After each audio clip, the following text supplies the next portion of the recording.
A CEO rushing to a meeting drops his wallet. When a homeless man returns it, he finds a 20-year-old note that makes him cancel every appointment that day. What did those faded words reveal about both their pasts? Marcus Chen hurried through the bustling streets of downtown Seattle, his polished Oxford shoes clicking against the rain-slicked pavement. As CEO of PacificTech Solutions, he couldn't afford to be late for the merger meeting that would define his company's future. The morning drizzle had turned into a typical Seattle downpour, and pedestrians scurried past with umbrellas and raincoats, creating a blur of motion around him. At 45, Marcus had everything society deemed valuable: a corner office in a gleaming skyscraper, a magnificent house overlooking Lake Washington, and a reputation as one of the most successful tech entrepreneurs on the West Coast. Yet the constant pressure of maintaining that success weighed heavily on his shoulders, especially today. The merger with Global Connect would either cement his legacy or become his greatest failure. 20 years of building his company from scratch had led to this moment. His phone buzzed again, probably another message from the board members already waiting in the conference room. Without breaking stride, Marcus reached into his coat pocket for his wallet to buy a quick coffee from his usual cart. That's when it happened. In his haste, the wallet slipped from his fingers, landing with a soft splash in a puddle. Before he could reach for it, a gust of wind sent it sliding across the wet sidewalk, disappearing beneath a newspaper stand. Marcus cursed under his breath, checking his Patek Philippe watch. 15 minutes until the meeting. He couldn't afford to chase after a wallet now, even if it contained his credit cards and lucky business card holder. Sir, wait, a raspy voice called out behind him. Marcus turned, irritation flashing across his face. Through the rain, he saw a figure emerging from the shadows of a building alcove. The man's weathered face was partially hidden beneath a gray beard, and his clothes, multiple layers of worn jackets and patched pants, marked him as one of the city's countless homeless residents. "Your wallet," the man said, holding out the dripping leather billfold. "Saw it fall." Marcus reached for it, surprise replacing his annoyance. In this part of town, a lost wallet usually meant canceled credit cards and hours of hassle with identity theft protection. He pulled out several $20 bills.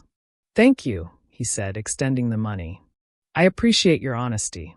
The homeless man didn't take the bills immediately. Instead, he was staring at Marcus with an intensity that made the CEO uncomfortable. There was something familiar in those deep-set eyes, something that tugged at Marcus's memory. "You don't recognize me, do you?" the man asked quietly. Marcus studied him more carefully now. Behind the beard and beneath the layers of street-worn clothes, there was indeed something. "Should I?" Marcus asked, his phone buzzing again insistently. The homeless man reached into his own pocket and pulled out a folded piece of paper, brown with age and soft from countless unfoldings. "Found this in your wallet while checking the ID to return it. Thought you might want to know it's still there after all these years." Marcus took the paper, his fingers recognizing the texture before his eyes confirmed what it was. His heart seemed to stop as he unfolded the note he'd carried in his wallet for 2 decades, its creases so deep they had nearly worn through. Asterisk, dear Marcus. Never forget that success isn't measured by what you gain, but by what you give back. Your talent will take you far, but your heart will lead you home. Always proud, Mr. Thompson asterisk. Marcus's hands began to tremble. He looked up at the homeless man again, really looked this time, pushing past the masks that time and hardship had created. The eyes, they were the same knowing, gentle eyes that had watched over him for 4 crucial years of his life. "Mr. Thompson," he whispered. "David Thompson?" The former high school computer science teacher nodded slowly. "Hello, Marcus. It's been a long time." The world seemed to tilt on its axis. David Thompson had been more than just a teacher. He had been the first person to recognize Marcus's potential when he was a struggling sophomore from a poor immigrant family. Mr. Thompson had stayed after school countless hours, teaching Marcus programming, encouraging his dreams of starting a tech company, even helping him apply for the scholarship that changed his life. And now here he was, homeless on the same streets where Marcus's company headquarters rose into the clouds. Marcus's phone buzzed again. The board meeting. Global Connect. The merger. None of it seemed important anymore. "I need to make a call," Marcus said, pulling out his phone with unsteady fingers. He dialed his assistant. "Sarah, cancel everything today. Family emergency." He could hear the panic in her voice.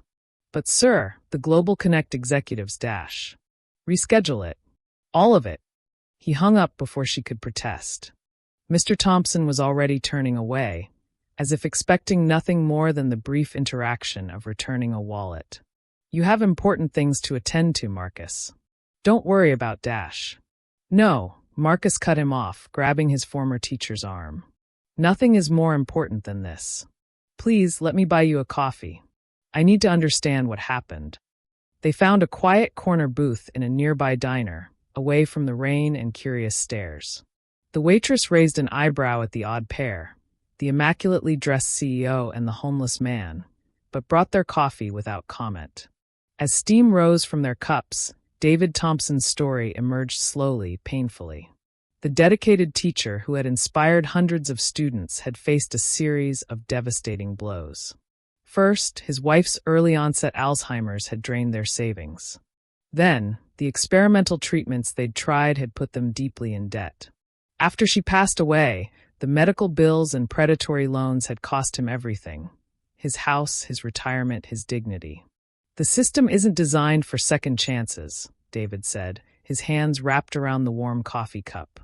"Once you fall, the momentum keeps pulling you down." Marcus listened, each word a weight on his conscience.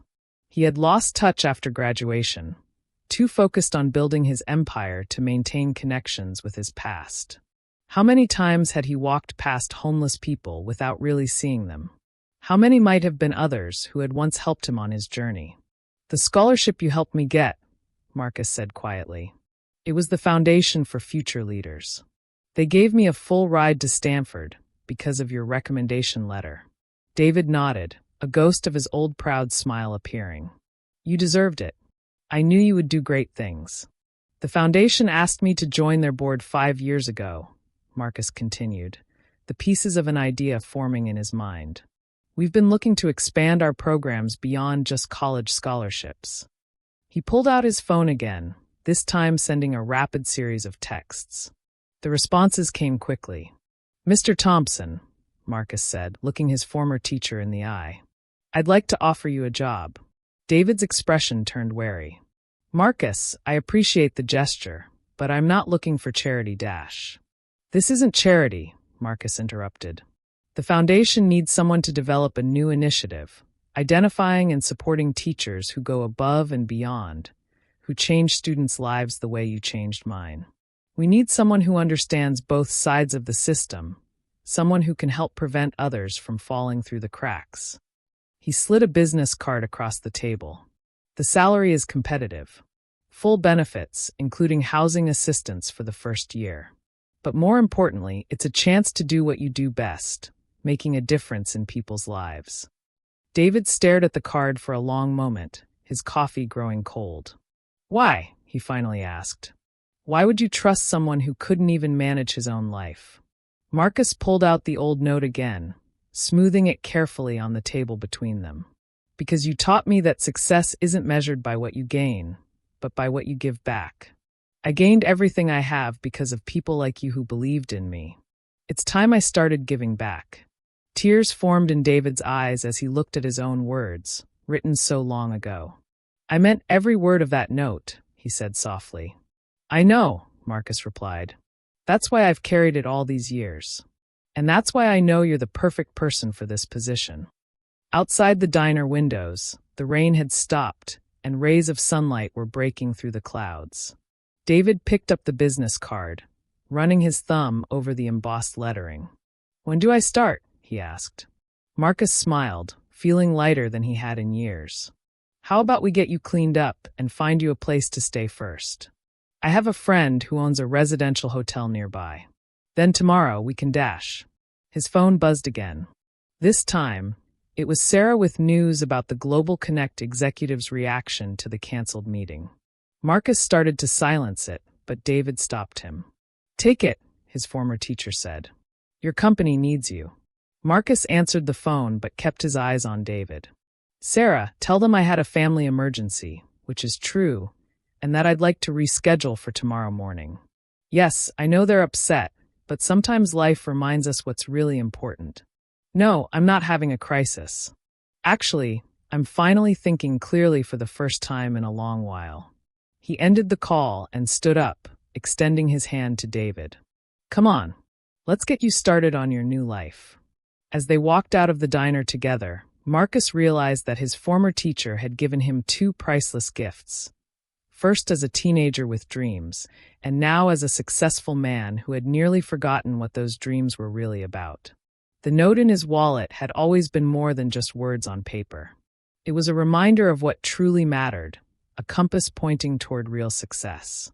And today, it had led him exactly where he needed to be. But as Marcus helped David into his car, he had no idea that this was just the beginning. The old note would reveal one more secret. One that would shake both their lives to the core and force them to confront a truth neither was prepared to face. 3 days after their chance encounter, David Thompson stood in front of the mirror in his hotel room, barely recognizing himself. The man looking back at him wore a crisp blue shirt and charcoal slacks, clothes Marcus had insisted on buying him. His gray beard was neatly trimmed, his hair cut and styled. But it was his eyes that showed the most dramatic change. There was life in them again, purpose. Marcus had been true to his word. The residential hotel was comfortable, if modest, and the foundation job was real. David had spent the previous day meeting with the board members, sharing his vision for identifying and supporting teachers who went above and beyond for their students. But something was troubling him. The note. There was more to it than Marcus knew, a secret David had carried for 20 years. Now that fate had brought them together again, the weight of that secret felt unbearable. His phone, another gift from Marcus, buzzed with a text message. "Meeting at my office at 10. Car will pick you up at 9:30. MC." David sat heavily on the bed, pulling out his own weathered copy of the note. Identical to the one Marcus carried, but with one crucial difference. On the back of David's copy, in his late wife's handwriting, was a confession that would change everything. The car arrived precisely at 9:30. During the ride to PacificTech Solutions, David's mind wandered back to that day 20 years ago when his wife, Catherine, had made her deathbed revelation. Marcus sat in his office, staring at the Seattle skyline but not really seeing it. The Global Connect merger meeting had gone surprisingly well yesterday. His unexpected humanity in postponing it for a family emergency had actually impressed the executives. But his mind was elsewhere. Something about Mr. Thompson's reappearance kept nagging at him. The timing, the note, the strange feeling that there was more to their connection than he understood. His assistant Sarah knocked on the door. "Mr. Thompson is here," she announced. David entered, and Marcus was again struck by the transformation. With proper clothes and grooming, his former teacher's natural dignity had returned. But there was something else in his bearing today, a tension and urgency. "Marcus," David said, "there's something I need to tell you. Something about your parents." Marcus frowned. "My parents? They died in that car accident when I was 13, before I even met you." "Yes," David said quietly. "The accident that sent you into the foster system. That's where this starts." He pulled out his own copy of the note. "You never asked why I took such a special interest in you as a student. Why I spent all those extra hours helping you. Why I pushed so hard to get you that scholarship." Marcus had wondered occasionally. He'd assumed it was simply because he showed aptitude for computers, because he was a promising student. "The night your parents died," David continued, his voice rough with emotion, "they were driving to meet someone. Someone who had information they desperately wanted." Marcus leaned forward, his heart beginning to race. "What are you talking about?" "They were driving to meet my wife, Catherine. She was a nurse at Seattle General. She had helped deliver a baby 15 years earlier, a baby that had been given up for adoption. Your parents were that baby's biological grandparents. They had been searching for years. The room seemed to tilt. Marcus gripped the edge of his desk. What? David's hands trembled as he turned over his copy of the note. Catherine wrote this on the back the day before she died. Read it. Marcus took the paper with unsteady fingers. The handwriting was delicate, faded. Asterisk, David, my love. The guilt of this secret has haunted me for years. The night John and Maria Chen died, they were coming to learn the truth about their grandson. They never made it to the hospital. The boy they were looking for, their daughter's child that she gave up in her teens, was Marcus. Our Marcus. I helped arrange his adoption, and years later, fate brought him to your classroom. I couldn't tell them. I couldn't tell him. The confidentiality laws. But maybe someday, when the time is right, the truth can heal what was broken. Their daughter, his biological mother, still lives. Her name is, asterisk. Marcus couldn't read anymore. The paper fell from his hands. My mother, my biological mother is alive? David nodded slowly. Catherine made me promise to watch over you, to help guide you if I could. When you ended up in my class, it felt like more than coincidence. But I never knew how to tell you the truth. Then you graduated, moved on, and the moment seemed lost. Marcus stood up, pacing to the window. His whole life, he believed he was alone, that his family history had ended with his parents' death. Do you know where she is? My biological mother? Catherine's note included her last known name and location, David said. I've kept track of her over the years, just in case. She's a social worker in Portland. Her name is Grace Martinez now. She works with adopted children, helping them connect with their birth families. The irony of that hit Marcus like a physical blow. All these years, his biological mother had been helping other families reunite while carrying the weight of her own separation. Does she know about me? About what I've become? David shook his head. She knows you were adopted by the Chens, but after their death, she lost track of you. The system was different then, harder to navigate. She's tried to find you several times over the years, but... Marcus sank back into his chair. Why tell me now? Because, David said, seeing you again, seeing the man you've become. The note says success isn't measured by what you gain, but by what you give back. Maybe it's time to give back something that was taken from both of you, the chance to know each other. Marcus stared at the family photos on his desk. Pictures of him with his adoptive parents, school photos, graduation. His whole life had been built on a foundation he thought he understood. Now that foundation had shifted, revealing new depths, new possibilities. I need to meet her, he said finally. David smiled gently. I thought you might say that. I took the liberty of calling her office this morning. She'll be in Seattle next week for a conference on adoption advocacy. Marcus looked up sharply. You already contacted her? No, David assured him. I only confirmed her schedule. The choice to reach out has to be yours. But Marcus, she's given her entire career to helping others find what she lost. Maybe it's time for her own story to come full circle. The next week passed in a blur of preparation. Marcus threw himself into learning everything he could about Grace Martinez. She had built a remarkable career, becoming one of the most respected voices in adoption advocacy. Her organization had helped hundreds of families reconnect. The morning of the conference arrived clear and bright. Marcus stood in the lobby of the convention center, his heart pounding. David waited quietly beside him as attendees filed past into the main hall. Then he saw her. Grace Martinez had his mother's eyes, the same eyes he saw in old photographs of Maria Chen. She was speaking animatedly with a colleague, her hands moving expressively as she talked. Everything about her radiated warmth and compassion.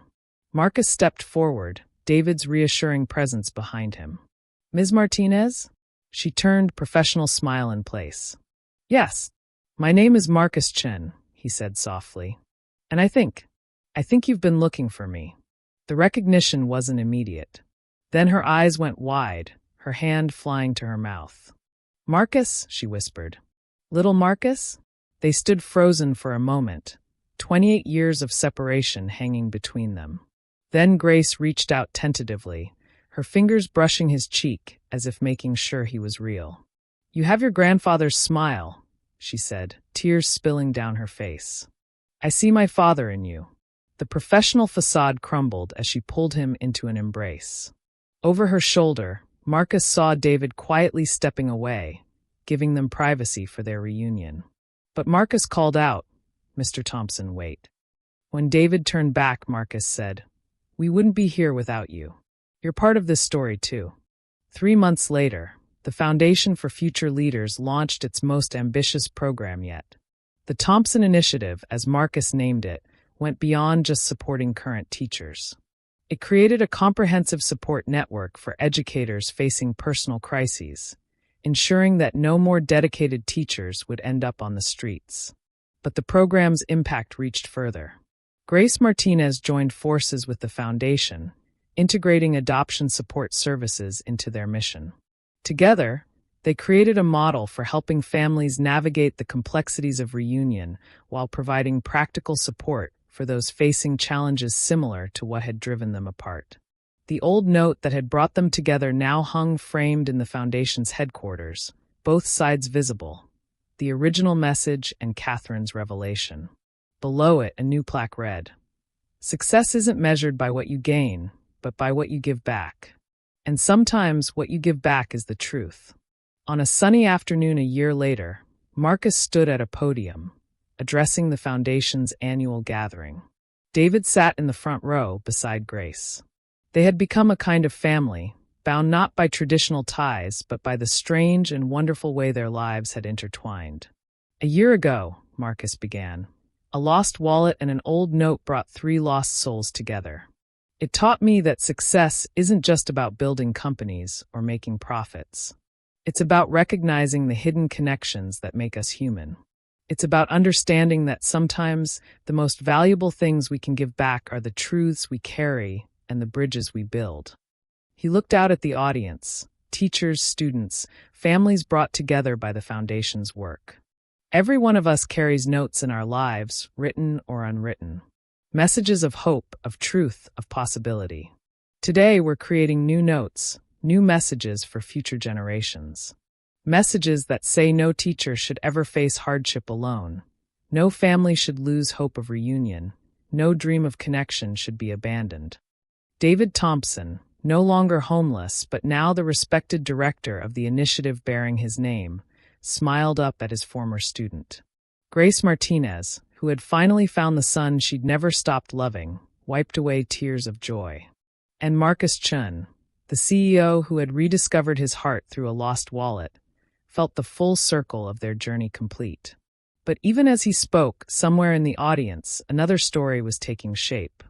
Another lost soul was finding their way home. Because that's the thing about truth and connection. Once unleashed, they create ripples that touch lives in ways we can never predict. The note that had lived in Marcus's wallet for 20 years had done more than reunite a family. It had reminded them all that our lives are interconnected in ways we rarely understand, that every act of kindness or truth can change the world in ways we never expect. And somewhere in Seattle, a young teacher was staying late to help a struggling student, planting the seeds of another story yet to unfold.